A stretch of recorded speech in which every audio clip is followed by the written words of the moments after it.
So many Americans now remembering the former President Jimmy Carter, and details are emerging regarding the services for the 39th president who died on Sunday at the age of 100. NBC's Susan McGinnis has more on the plans for remembrances and how Washington is preparing for several important events in January. Will be many opportunities for anyone hoping for an in-person goodbye to former President Jimmy Carter. A life well lived, and we honor good people like that. Ceremonies begin Saturday in Carter's hometown of Plains, Georgia. A motorcade will stop at his childhood home before heading to Atlanta. A lot of folks are starting to come to town to learn more about the life and times of President Carter. Carter will lie in repose at the Carter Presidential Center until Tuesday. Then a flight to Washington for a Navy flyover and horse-drawn carriage ride to the U.S. Capitol.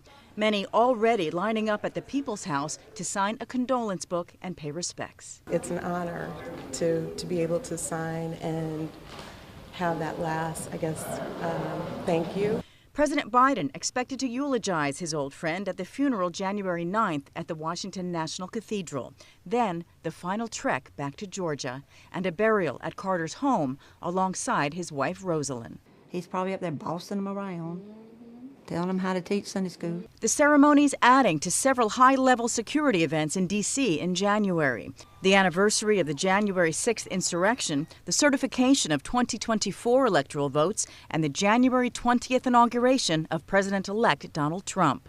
Non-scalable fencing visible around the Capitol perimeter. Funerals and those major events happen in D.C., as you know, regularly.